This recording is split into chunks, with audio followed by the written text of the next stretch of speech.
Mais uma vez é uma alegria poder estar com todos vocês agora pela manhã e dar continuidade ao assunto que nós temos desenvolvido aqui durante esses dias, que está relacionado com o papel da igreja e o criacionismo. Mencionei na primeira palestra a importância do criacionismo como a base, o conhecimento de tudo aquilo que vem das demais doutrinas nas Escrituras.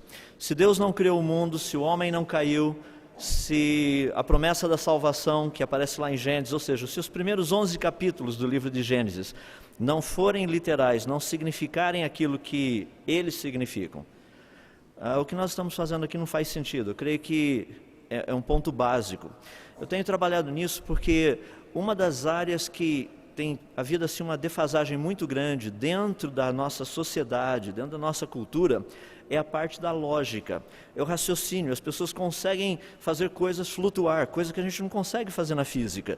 Eles conseguem pegar um pensamento sem base nenhuma e diz, esse pensamento é sólido. Não, o pensamento, para ser sólido, ele tem que estar embasado em alguma coisa.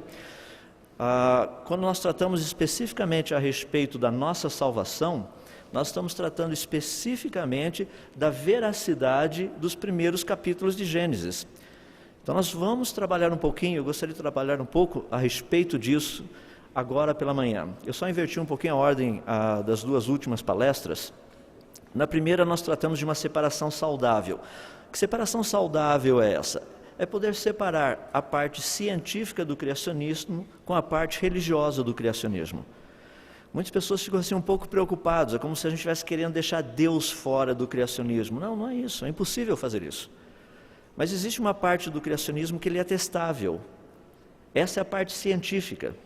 Existe uma parte do criacionismo que são apenas implicações religiosas. Então nós separamos essas duas. Ontem à tarde eu tratei especificamente da primeira parte, que é a parte científica. Eu gostaria hoje pela manhã tratar da segunda parte, que está relacionada com o criacionismo bíblico. E à tarde eu gostaria de tratar dos demais criacionismos, que são os criacionismos religiosos que nós encontramos por aí. Uma vez mais, vamos buscar a presença do Senhor Deus em oração e trabalhar um pouquinho a respeito desse assunto. Querido Deus, nós somos tão gratos a Ti. Aquilo que ouvimos agora de pouco, tudo aquilo que o Senhor fez por nós, a demonstração do Teu amor, por meio da pessoa de Cristo e do sacrifício que Ele fez por nós.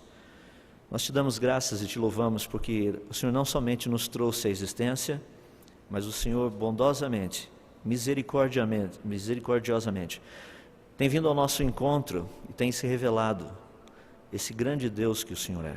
Muito obrigado pelo amor que o Senhor sente para conosco, que o Senhor tem para conosco. Muito obrigado a Deus porque nesses momentos poderemos refletir um pouco a respeito dessas questões tão básicas, quando o Senhor de uma forma tão bonita trouxe à existência todas as coisas.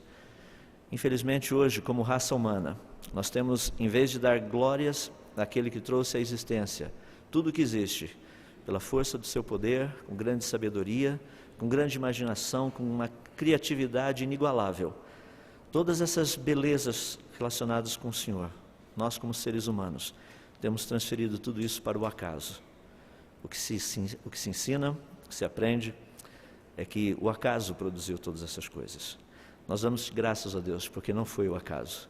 O Senhor trouxe à existência tudo aquilo que existe.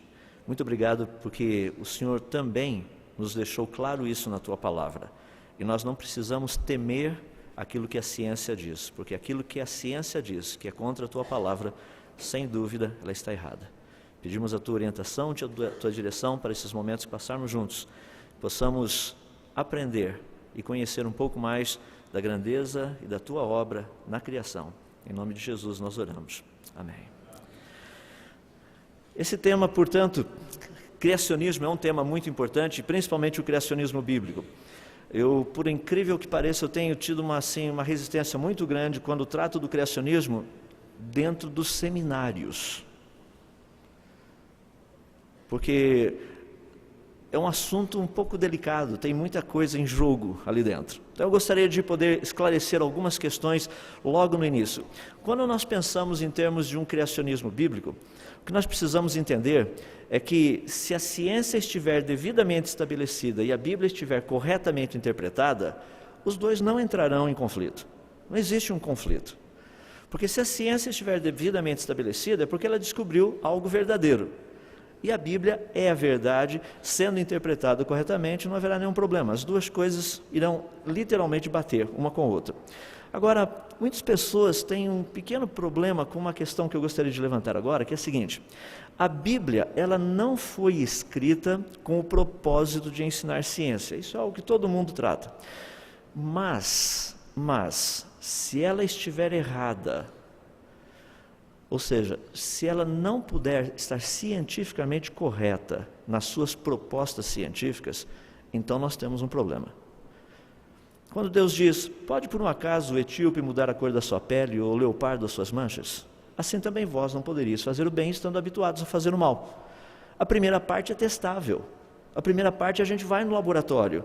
A primeira parte é genética. Nós sabemos como funciona. E está perfeitamente correto. E a segunda parte? A segunda parte a gente não testa em laboratório.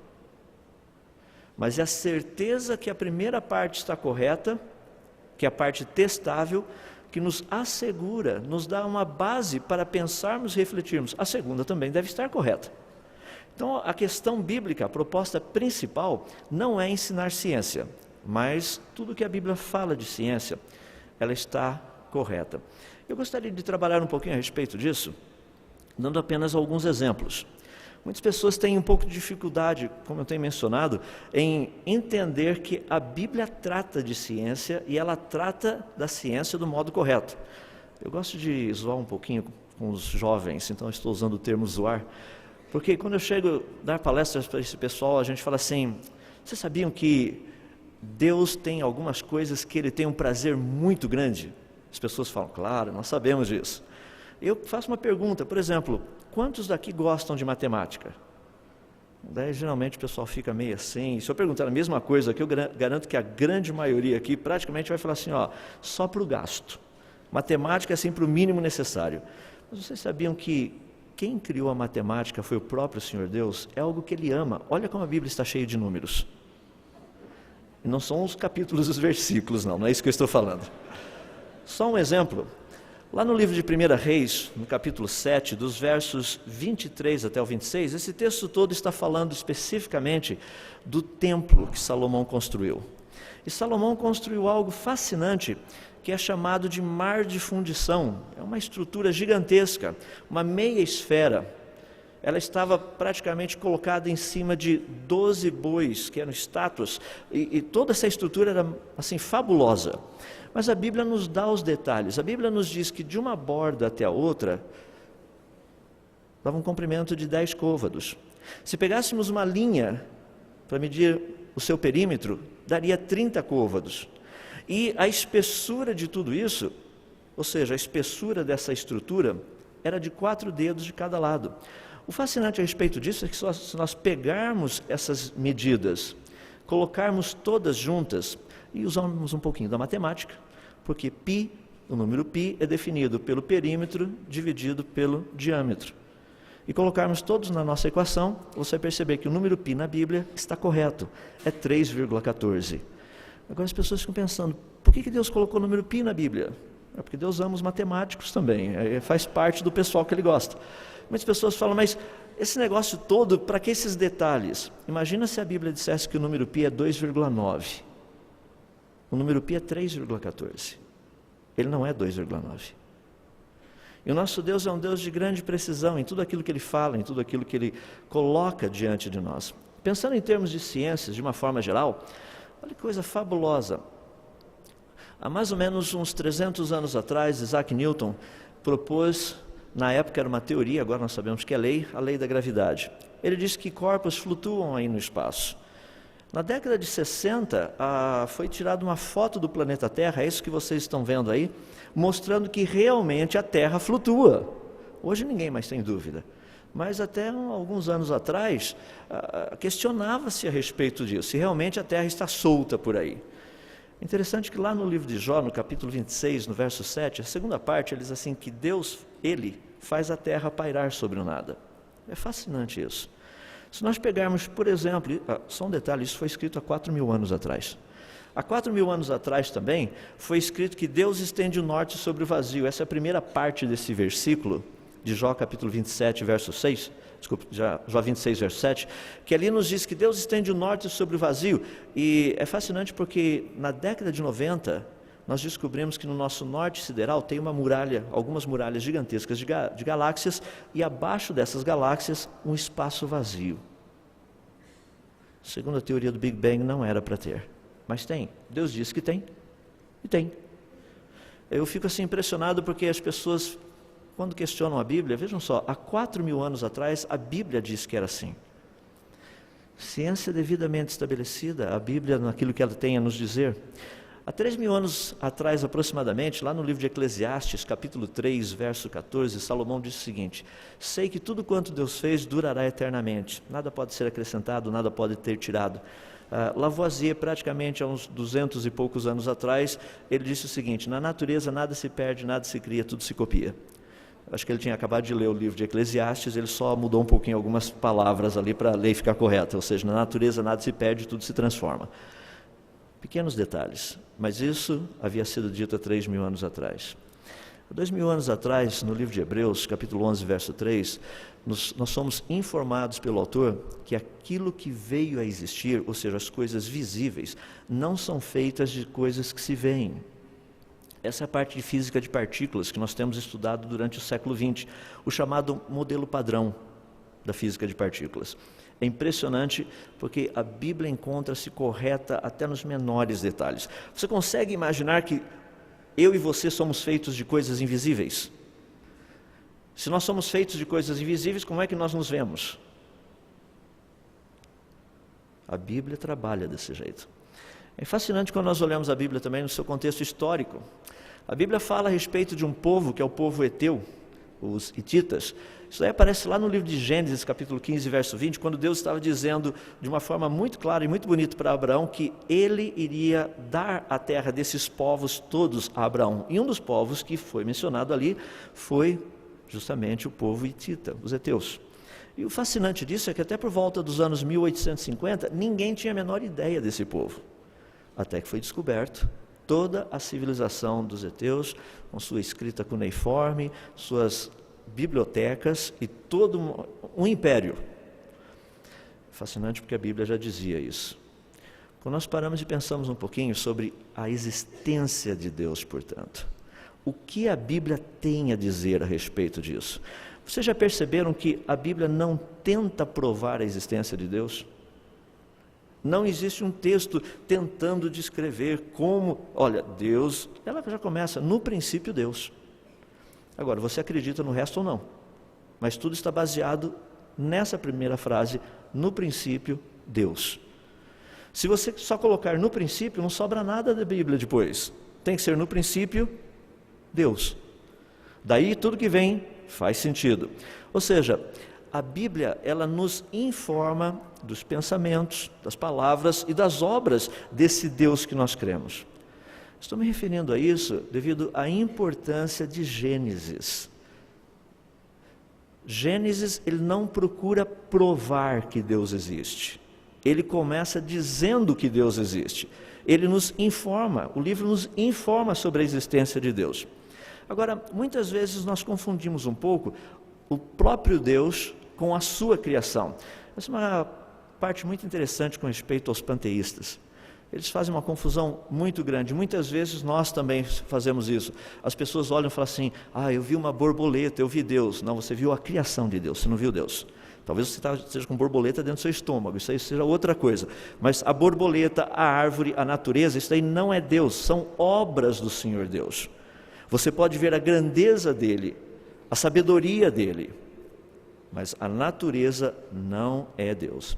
Agora, quando nós pensamos a respeito do Deus da Bíblia e a criação, existe algo muito interessante ao refletirmos sobre o livro de Gênesis.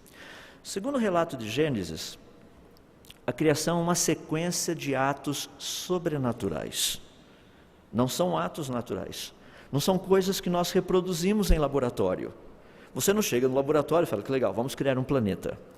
E vamos criar um planeta? Sim, vamos. O que nós vamos usar? A gente tem que começar do nada. Mas primeiro, para começar do nada, a gente tem que criar um nada, porque sem o nada não dá para começar com nada. Então nós vamos primeiro criar um nada, para depois criarmos algumas coisas para fazermos o planeta. Ou seja, Existe uma sequência. Gênesis trabalha com essa sequência. A Bíblia diz que então é uma sequência de atos sobrenaturais num curto espaço de tempo. As pessoas chegam para mim e falam, pronto, já vai entrar naquele probleminha lá, os dias de Gênesis. Não, a gente não vai entrar agora, daqui a pouquinho.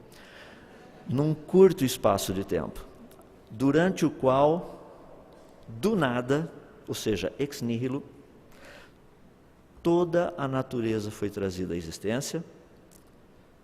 Como? É o que nós vimos na primeira palestra, por intervenção divina. Nós temos que entender que a criação é um ato sobrenatural. E as pessoas chegam e falam, mas como é que então o criacionismo pode funcionar se ela é um ato sobrenatural? Bom, a criação é um ato sobrenatural, as coisas criadas não. As coisas criadas eu consigo estudá-las e ver se elas foram criadas ou não. Eu não vou estudar o ato da criação, eu vou estudar a criação. O criacionismo estuda a criação. Não tem como estudar o ato da criação. Nós não temos como voltar lá no passado e ver como Deus falou, sentarmos como meros espectadores, observando o processo criador de Deus. Isso é impossível. Mas nós podemos estudar a criação e ao estudá-la, nós podemos ver se ela foi criada ou se ela teria surgido espontaneamente. Aí existe uma diferença. É interessante porque a Bíblia trata dessa questão do Deus da criação. Salmo 8 é um salmo belíssimo, fala a respeito disso. Fala a respeito das obras do Senhor Deus. E eu creio que alguns de vocês têm podido entrar na internet, pegar algumas fotos que foram tiradas pelo telescópio de Hubble e a gente consegue perceber algo fabuloso aí fora. Que realmente todas essas coisas são obras das mãos do Senhor Deus. Mas nós cremos nisso. No laboratório é impossível provar que todas essas coisas são obras de Deus. Mas nós podemos provar no laboratório que elas foram criadas. Isso nós podemos demonstrar. Ah, mas se vocês demonstraram que elas foram criadas, então vocês estão demonstrando que Deus criou. Não, nós só estamos demonstrando que elas foram criadas. No laboratório nós não conseguimos demonstrar quem criou. Apenas se foram criadas ou se teriam vindo à existência por meio de processos naturais. Agora, algo que é fascinante quando nós olhamos essa questão da Bíblia e o Deus da criação, tem algumas coisas muito interessantes. Vejam só. Por Deus ser sábio, e 1 Coríntios capítulo 1, verso 25 nos diz isso, praticamente todas as obras das suas mãos demonstram sinais de extrema sabedoria. Especialmente os seres vivos, devido à complexidade dos seres vivos. Salmo 104, verso 24 nos diz isso. Agora, por ser um Deus sábio, isso explica algo fascinante. Isso explica o design inteligente que nós encontramos na natureza. Aqueles que andam por aí de vez em quando, vem uma pequena lagartixa pendurada aí no teto, correndo para lá e para cá, pergunta, como que a lagartixa não cai? Você fala, é porque na patinha dela, ali vocês estão vendo a patinha dela. Sabe por que ela não cai? Porque o sistema que ela fica grudado é de força atômica. Você já ouviu falar isso? Lagartixa não funciona com band-aids para drapo. Isso é coisa de gente que ainda não aprendeu a fazer ciência. Ah, não, vamos colocar um durex na parede. Não, coloca um sisteminha de força atômica. Já pensou que maravilha? Band-aid estilo lagartixa? A hora que você tira, não sai todos os seus pelos e parte da pele junto. Porque é o mecanismo como funciona. Nós temos aprendido um pouco da beleza e da grandeza da criação do Senhor Deus. Quando você vê uma lagartixinha pendurada no teto, fala, vai cair. Você pode pendurar 13 vezes e meia o peso dela e ela não cai. Ela aguenta quase 14 vezes o peso dela. Tão forte é esse negócio. E pode ver que quando ela sai, quando ela tira a patinha, ela não arranca pedaço da tinta. Ela simplesmente muda o ângulo, todo esse sisteminha desloca aquele ponto, que é um ponto de conexão de forças atômicas, abre e ela sai correndo por aí. Eu não sei quantos daqui têm estudado lagartixa. Mas você precisa conhecer as obras das mãos do Senhor Deus. Elas estão em todo lugar.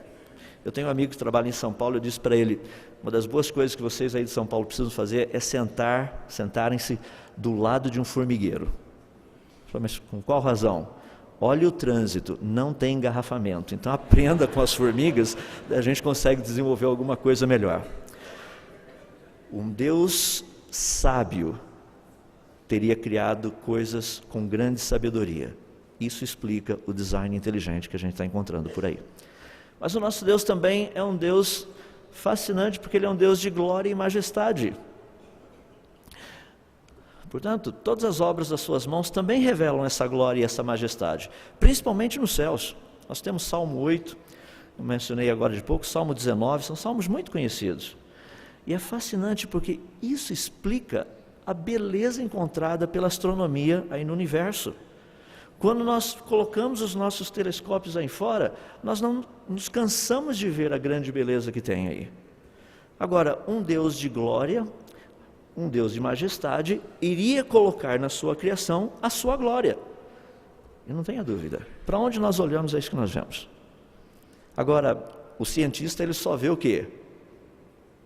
Ele vê massas de gases emitindo radiação em luz visível e infravermelho. Eu também vejo isso, mas eu vejo um pouquinho além disso. Eu vejo a glória daquele que trouxe à existência todas as coisas. Ele colocou. Essa é uma das razões do porquê nós vemos tanta beleza aí no universo. Porque o nosso Deus é um Deus de glória, é um Deus de majestade. É impressionante também porque a Bíblia nos diz que Deus é um Deus de força e de poder. Isaías capítulo 40 nos fala a respeito disso. Todo o universo reflete essa sustentabilidade inigualável. Os processos que ocorrem são impressionantes. É pelo fato de Deus ter poder, ter força, é que nós encontramos no universo todo coisas fabulosas. São processos com uma grande estabilidade. Imagina o que significa transformar 4 milhões de matéria em energia por segundo, que é o que o Sol faz. Tudo que nós conseguimos fazer é aquela imagem ali do meio, uma bombinha atômica. Comparado com o Sol, isso daí é um traque. Sabe aquele traquezinho que a gente joga no chão? Agora, já imaginou se Deus tivesse feito o Sol do jeito que a gente faz bomba atômica? Deus usa fissão nuclear. Deus usa fusão nuclear. Nós usamos fissão nuclear. E a maior parte de vocês está numa confusão nuclear, né? Mais ou menos por aí. São princípios. Deus trabalha com isso. Toda uma série de mecanismos. Então, quando nós olhamos as características do Deus da Bíblia e nos voltamos para a ciência, nós encontramos as mesmas características espalhadas por toda a criação. Agora, vamos tratar especificamente desse aspecto da Bíblia e a criação.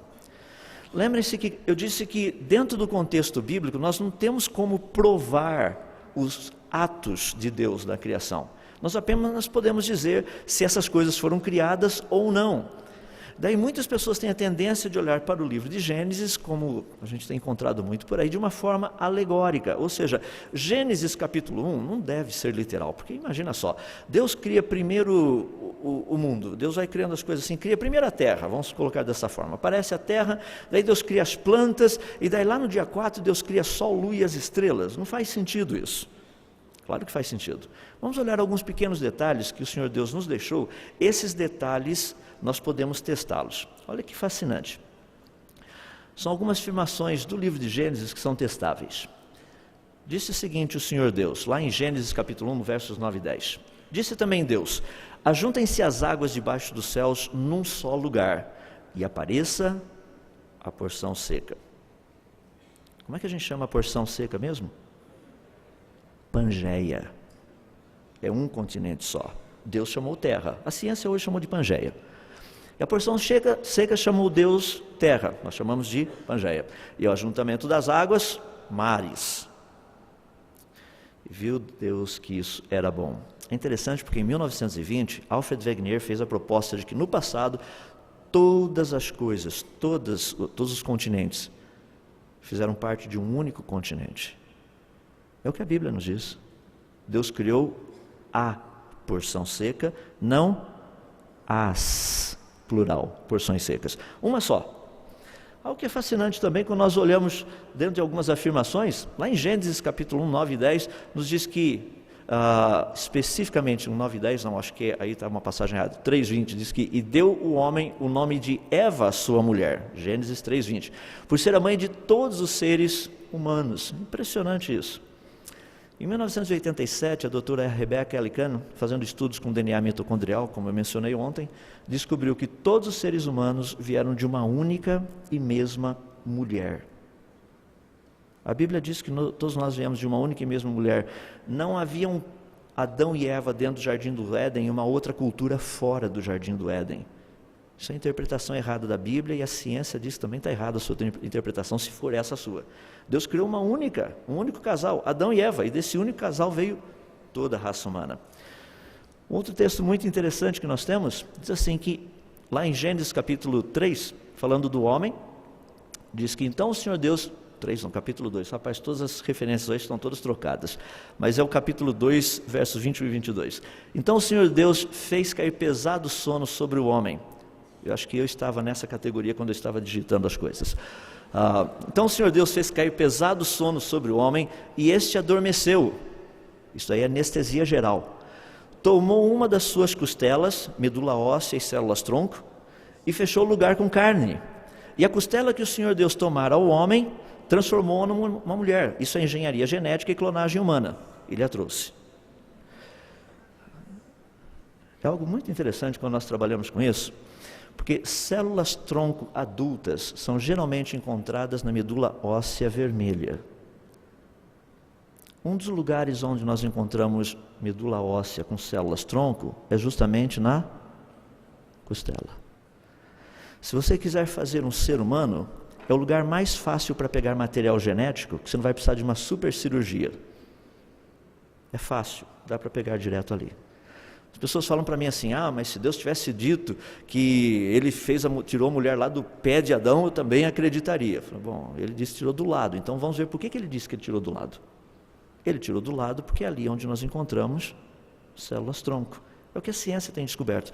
O ano passado, o Dr. Paolo Michiarini, de um hospital lá na Itália, fez o primeiro transplante, no fundo a gente poderia chamar de implante, de um órgão produzido com células-tronco adultas. Fascinante. Muitas pessoas olham para essa questão do livro de Gênesis e falam, mas esses relatos todos, o que a ciência tem descoberto, a parte testável, é que eles estão corretos.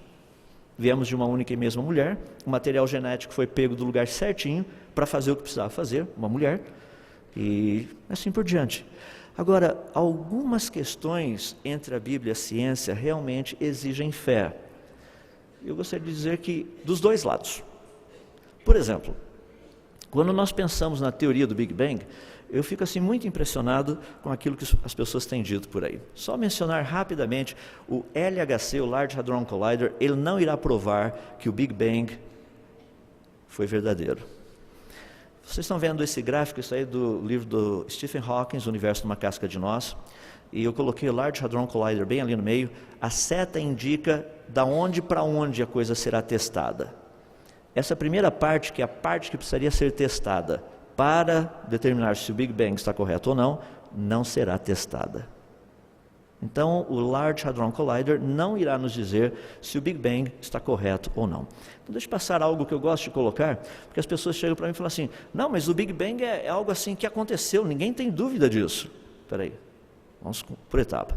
No próprio livro do Stephen Hawking, tem algo fascinante, eu já mencionei isso antes, gostaria apenas de deixar bem claro. Você vê a frase Big Bang, depois aparece equilíbrio de matéria, antimatéria, aparecimento dos quarks, antiquarks, formação de prótons, nêutrons e mesons e coisas desse jeito.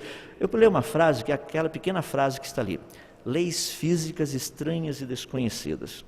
Como que funciona isso? A parte de leis físicas estranhas e desconhecidas é algo muito interessante. Vocês estão vendo um pedacinho aí de leis físicas estranhas e desconhecidas. Olha o que vai acontecer. Pergunta, como que Moisés conseguiu abrir o Mar Vermelho? A resposta é simples, por meio de leis físicas estranhas e desconhecidas. Pelas conhecidas, o Mar Vermelho não se abriria. Não é um processo natural. O que eu fico impressionado é que no próprio livro do Stephen Hawking, ele colocou de uma forma bem prática, reta e direta, o que realmente é. Ou seja, para que o universo tivesse vindo à existência via Big Bang, o que teria que ter acontecido? Leis físicas estranhas e desconhecidas. Porque pelas leis físicas conhecidas, o universo jamais teria vindo à existência via Big Bang. Agora, como é que nós podemos traduzir esse termo leis físicas estranhas e desconhecidas? Milagre. É que não ia ficar bem num livro de ciências o Stephen Hawking colocar Big Bang, milagre, daí matéria, antimatéria, coisas desse jeito. Então nós usamos uma terminologia um pouquinho mais sofisticada, leis físicas estranhas e desconhecidas. Então os pastores, quando forem pregar para o pessoal da física, da matemática, quiser falar a respeito dos milagres de Jesus, já sabe a terminologia. Hoje nós estudaremos as leis físicas estranhas e desconhecidas que o Senhor Jesus, e assim por diante. Leis físicas estranhas e desconhecidas. Muita coisa que é dita na ciência só pode ser aceita pela fé. Como surgiu o universo por um Big Bang? Só por meio de leis físicas estranhas e desconhecidas. Como que vida surgiu? Só por meio de leis biológicas estranhas e desconhecidas. Porque pelas leis conhecidas, vida não teria surgido espontaneamente e o universo não teria vindo à existência espontaneamente. Quando nós pensamos, portanto, algo que é muito relevante, e as pessoas têm me questionado a respeito disso, sobre essa questão do livro de Gênesis, está justamente relacionado com esses 6.000 anos de cronologia bíblica. Então eu gostaria de ajudar em algumas áreas para mostrar que a ciência ela não é contra essa proposta. O que nós temos estudado, o que nós temos aprendido. A Bíblia fala de mais ou menos uns 6.000 anos de história. Muitas pessoas falam assim, não, mas 6.000 anos é algo impossível.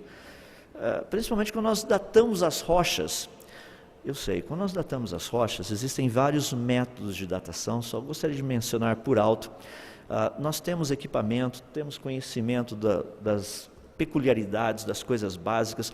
O nosso equipamento tem certas também características, ou seja, usando, por exemplo, carbono 14, se pegarmos uma rocha e levarmos num espectrômetro, e esse espectrômetro detectar que essa rocha possui carbono 14, nós sabemos com certeza que essa rocha não poderia ter mais que 60.000 anos. Você fala, mas você acabou de falar de 6.000 anos? Eu falei, calma, 60.000 anos é o melhor que a gente tem em termos de precisão. À medida que a gente vai melhorando a técnica, a precisão também vai melhorando. Qual é a distância daqui até São Paulo? Em milímetros. Em quilômetros é capaz de você chutar e chutar errado ainda. Estou perguntando em milímetros. Então, à medida que o tempo vai passando, a gente vai melhorando, as coisas vão sintetizando. Só para que você entenda, rochas que foram datadas com centenas de bilhões de anos, possuem carbono 14, significa que, na melhor das possibilidades, essas rochas não podem ter mais do que 60.000 anos. Na melhor das idades. Deixando assim, puxando a sardinha para o lado do pessoal que quer uma longa idade. Mas as rochas foram datadas com 600 milhões de anos. Quando nós olhamos a própria questão das rochas, as suas estruturas, nós encontramos coisas fabulosas. A ciência tem estudado a respeito disso. Dentro de pequenos cristais, Deus, na graça e na bondade dele, deixou alguns pequenos sinais do que ele fez e de como ele fez e há quanto tempo atrás ele teria feito. Dentro de pequenos cristais, como esses daí, são cristais de zircônio, nós encontramos em rochas, nós temos encontrado quantidade de um gás chamado hélio. É fascinante porque ao estudarmos um pouquinho dele, nós notamos que hélio existe também na nossa atmosfera, mas tem um pouco de hélio guardado dentro dos cristais. E nós sabemos a velocidade que o hélio está escapando do cristal, indo em direção à nossa atmosfera. Nós temos as equações maravilhosas. Tem gente que olha e fala assim, isso aqui é grego. Não, grego é outra coisa. Isso aqui é equação. E quando nós comparamos todas essas informações com as equações, a pergunta que nós fazemos é a seguinte: há quanto tempo faz que esse processo está acontecendo? Ou seja, a nossa atmosfera tem hélio. Hélio é produzido nas rochas. Hélio tem que sair da rocha e chegar na atmosfera. Quanto de hélio tem na atmosfera? Quanto de hélio tem na rocha? Qual a velocidade que o hélio escapa da rocha? Só fazer as continhas, que eu sei que são um pouco complicadas, você chegaria a algo fascinante.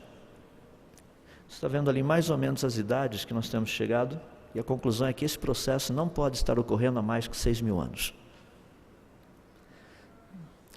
Quando nós olhamos, por exemplo, a parte do ser humano, o DNA mitocondrial ele possui pequenas variações.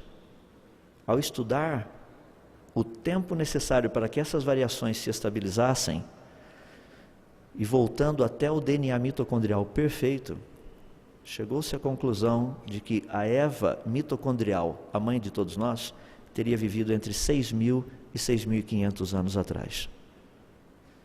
Isso é ciência. Eu fico assim impressionado quando as pessoas chegam para mim e falam assim, não, mas você tem certeza que o livro de Gênesis, 6.000 anos? Deve ter alguma coisa errada. Aquelas genealogias lá, os dias não eram iguais aos dias de hoje, os anos não eram iguais aos anos de hoje. Já veio até uma pessoa dizendo assim, não foi assim, Noé não viveu 950 anos, Noé viveu 95 anos. Deve ter, assim, houve um erro pequeno. Se for o caso, teve gente lá que teve filho com 6 anos e meio. Olha na genealogia, o primeiro filho nasceu com 60 anos, 65 anos. Tem alguns que tiveram filhos com 3 anos e meio. Já pensou que impressionante isso? Eu não sei qual milagre é maior daí. Então nós precisamos trabalhar a questão para ver qual a direção. Quando nós trabalhamos essa questão da longevidade do ser humano, as pessoas chegam e falam assim, imagina só, pessoas vivendo 950 anos, o único que eu conheço que viveu 950 anos foi o mestre Yoda lá no Guerra das Estrelas, mas é o único praticamente, pode olhar no episódio 2 que agora é o episódio 5, só ele viveu tudo isso. Como que um ser humano poderia viver tanto? Quando nós estudamos a genealogia que está lá no livro de Gênesis, o pessoal da matemática gosta demais dessa curva. Essa curva mostra modelo de deterioração. Alguma coisa aconteceu. Alguma coisa aconteceu que mudou totalmente o negócio. E o que teria acontecido? Então nós precisamos procurar a resposta dentro da estrutura genética do ser humano. E o que nós descobrimos são os telômeros e a telomerase. Os telômeros são partes no final dos cromossomos e eles praticamente controlam todo o mecanismo de duplicação da célula, longevidade da célula, todas essas coisas. Em outras palavras, tudo que a gente precisa para entender essa longevidade, a mudança da longevidade está ali. A ciência já sabe disso, talvez você não, mas a ciência já entendeu, existe um mecanismo que controla a longevidade. Uma alteração faria com que formas de vida que poderiam viver muito, agora viveriam pouco. Não é interessante o livro de Gênesis? Muitas pessoas falam, esse livro é mitológico. Geralmente é porque o pessoal não gosta de estudar, principalmente as genealogias. Eu costumo dizer que muitas pessoas, com aquele propósito de começo de ano, eu vou estudar o livro de Gênesis, então vou ler o livro de Gênesis, ele lê o capítulo 1, capítulo 2, capítulo 3, isso logo no comecinho do ano, né? Daí ele leu 4 até a metade, porque a outra metade é a descendência de Caim. Como descendência não é inspirado, ele pula.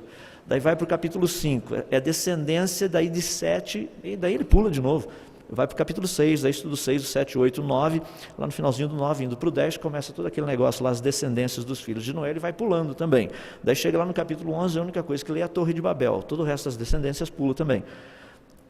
A Bíblia é um livro histórico. Ele está contando que homens como eu e você nasceram, cresceram, se casaram, tiveram seus filhos e morreram, como eu e como você. Um dia estarão falando a nosso respeito, espero, como falaram deles. Espero que falem bem. Assim funciona a Bíblia. Mas um ponto que eu gostaria de tratar, porque eu creio que é um dos argumentos mais difíceis para nós como cristãos. As pessoas dizem o seguinte, espera aí, está sugerindo que a Terra tenha 6.000 anos. Sim, mas lá no universo, pensa só, tem galáxias que estão a bilhões de anos-luz da gente. Como é que você explicaria a luz saindo de lá e chegando até aqui? Teria que demorar bilhões de anos. Por quê? Se a Terra tem só 6.000 anos, não deu tempo da luz chegar até aqui, a gente não estaria vendo nada. Essa é uma das coisas que nós mais encontramos. Então, meus irmãos, não é difícil resolver esse problema. A coisa é bem simples. Deixa eu pensar 2 vezes. Mais ou menos simples. Veja só, se você observasse uma galáxia próxima da gente, e observasse e comparasse com uma galáxia muito distante da gente. A galáxia próxima, ela deveria se parecer uma galáxia adulta, madura, com os braços das espirais ou da espiral totalmente bem formados. Uma galáxia muito antiga não teria essa característica, ou seja, uma galáxia que estivesse muito longe. Então nós encontraríamos uma galáxia ainda nos seus estágios de formação. Ou seja, galáxias próximas deveriam se parecer maduras, galáxias distantes deveriam assim parecer meio desorganizadinhas ainda, tentando se organizar. A questão é que quando nós estudamos as galáxias no universo, todas elas apresentam sinais de maturidade. É como se elas tivessem sido criadas prontas, funcionando, prontinho. E as pessoas têm dificuldade de entender isso, porque isso é o que a ciência tem descoberto. Mas e o aspecto de distância? Eu vou só deixar algo para você pensar, não vou entrar nos detalhes, mas o aspecto de distância está ligado com a matemática. Eu sei que muitos daqui gostam de matemática, eu vou deixar as equações depois, no livro também eu trato esse aspecto. É possível mostrar que uma fonte de luz muito distante demoraria pouco tempo para que ela chegasse até o planeta Terra. Você fala, mas é uma matemática estranha. Não é tão estranha não, dá para a gente trabalhar.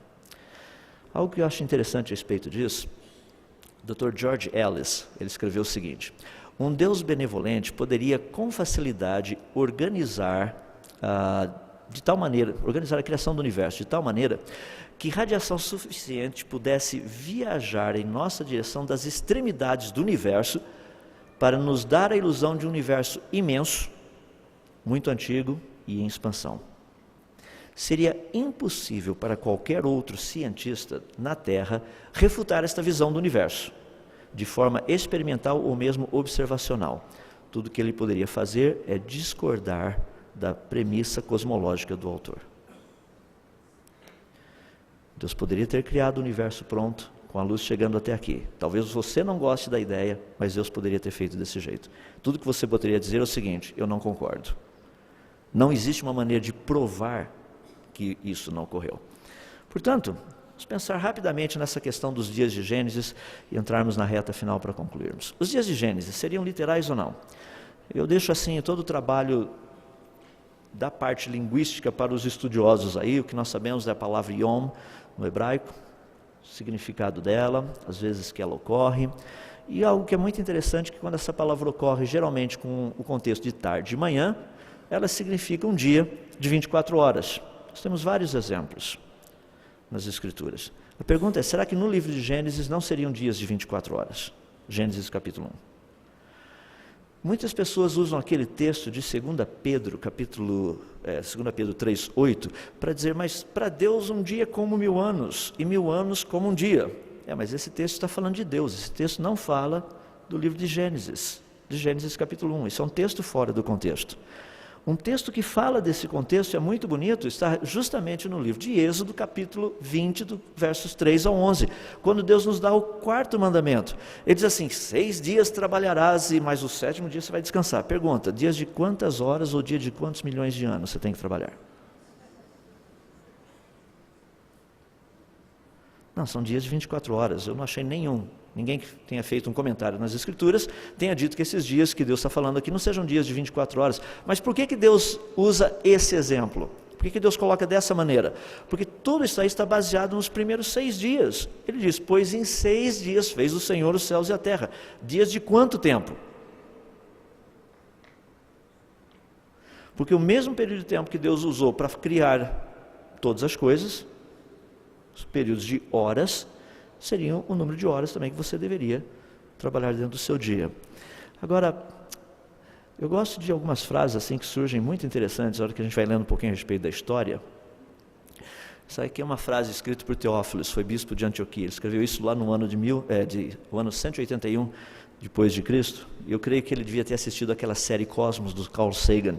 E daí ele foi e escreveu, olha o que ele disse: no 4º dia os luminares foram criados. Sendo que Deus vê de antemão, ele entendeu a tolice dos filósofos cretinos que iriam dizer que as coisas produzidas na terra vieram das estrelas, de forma que eles poderiam colocar Deus de lado. Mas para que a verdade pudesse ser demonstrada, plantas e sementes foram criadas antes das estrelas. Assim sendo, o que veio depois não pode ser a causa daquilo que veio antes. Tinha gente há 1800 anos atrás que estava perfeitamente certo e correto. Mas tem pessoas que falam, não é possível juntar o evolucionismo e o criacionismo. Dá para a gente colocar. Talvez vocês já tenham lido um pouco A Linguagem de Deus, um livro muito interessante. No caso, Francis Collins faz uma proposta bem interessante ali, que é o biologos. É a ideia básica de que, mais ou menos, seria como se Deus tivesse dado o pontapé inicial, tivesse estabelecido certas leis, daí a coisa iria acontecer. Essa ideia é conhecida como evolucionismo teísta. É a posição oficial da Igreja Católica Romana. O George Clooney, que é diretor astronômico lá do Vaticano, diz o seguinte: design inteligente não é ciência, muito embora o pretenda ser.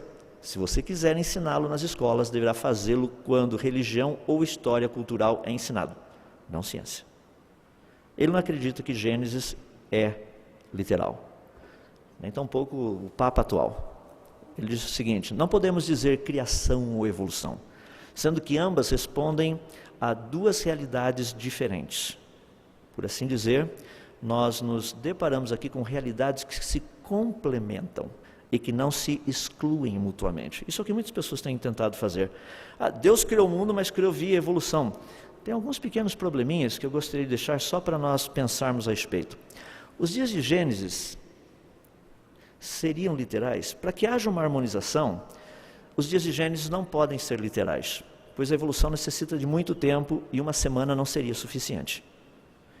O segundo ponto é que a ordem dos eventos descritos em Gênesis não bate com a ordem proposta pelos evolucionistas. Portanto, o autor bíblico deve ter se equivocado em algum lugar. Terceira, Gênesis 1 e 2, pessoas falam: não, isso é porque eles são mitológicos. O problema é que tanto o Senhor Jesus quanto Paulo citaram como sendo literais. Portanto, ambos devem estar errados. Mas existe um problema muito interessante que está relacionado com o que nós estamos tratando aqui. Se a evolução aconteceu, formas de vida teriam mudado ao longo do tempo, das mais simples até as mais complexas. As menos adaptadas teriam dado lugar às mais adaptadas, até que finalmente surgisse o ser humano e ele começasse a questionar toda essa questão das origens. Portanto, haveria um processo lento, progressivo, de aprimoramento da vida. E, sem dúvida, a vida teria experimentado, a vida, como eu estou expressando, formas de vida teriam experimentado o processo de morte ao longo de toda essa trajetória. Daí o problema que nós temos é como explicar a entrada da morte no mundo antes do pecado de Adão. Esse é um problema muito difícil, porque o apóstolo Paulo declarou que o salário do pecado é a morte. Agora, se a morte não foi o salário do pecado, a pergunta é: qual o sentido da obra redentora de Cristo? 1 Coríntios nos diz que convém que ele reine, até que ele tenha posto todos os inimigos debaixo dos seus pés. O último inimigo a ser destruído é a morte. Esse é um ponto importante, um ponto que a igreja precisa defender. Daí a razão do porquê da igreja e o criacionismo. Precisamos saber como defender corretamente, coerentemente, fazendo a separação, a parte científica da parte religiosa. Função da igreja, 1 Timóteo 3,15, Paulo escreve a Timóteo dizendo: para que se eu tardar, fique ciente de como se deve proceder na casa de Deus, que é a igreja do Deus vivo, coluna e baluarte da verdade. 2 Coríntios, capítulo 10, dos 5 a 6, diz que as armas com as quais lutamos, ao contrário, não são humanas, são poderosas, dadas pelo Senhor Deus, para que nós possamos destruir argumentos e toda pretensão que se levante contra Deus. Precisamos aprender a trabalhar, porque estamos aqui para manifestar algo. O quê? A multiforme sabedoria daquele que criou todas as coisas, que é como nos diz o texto lá de Efésios. Portanto, o Evangelho, no fundo, ele é a boa nova que Deus já iniciou o processo de restauração de todas as coisas. Mas nós ouvimos falar no primeiro sermão dessa manhã algo fascinante, desse grande amor que Deus tem para conosco. Eu gostaria de encerrar fazendo apenas algumas perguntas sobre o Criador de todas as coisas.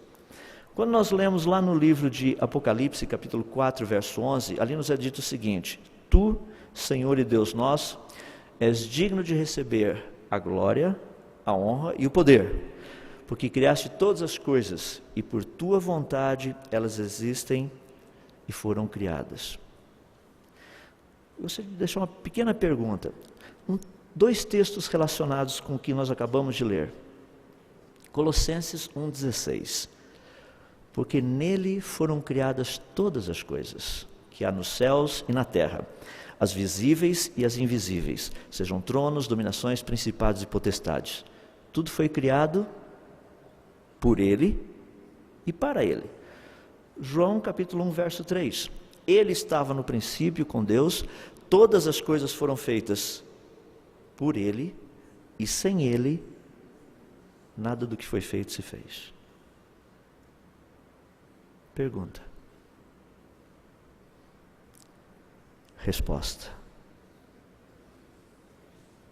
Vamos orar. Querido Deus, nós somos gratos a Ti mais uma vez, porque o Senhor trouxe à existência todas as coisas. E como Criador, o Senhor veio ao nosso encontro. O Senhor nos buscou numa situação de rebelião, numa situação de pecado e de revolta contra o Senhor. Não existem palavras para que nós pudéssemos expressar a nossa gratidão por aquilo que o Senhor fez por nós, vindo ao nosso encontro para nos salvar da nossa própria condição, na qual nós nos colocamos. Muito obrigado pela pessoa do Teu Filho, que não somente trouxe à existência todas as coisas, mas também trouxe a nossa salvação à existência. Que Ele, em todo o tempo, possa ser honrado e glorificado como o grande Deus. Portanto, nós Te bendizemos a Ti, ó Deus, por todas as coisas que o Senhor tem feito e pela Tua palavra que nos tem sido dada. Assim nós oramos, humildemente no nome de Jesus. Amém.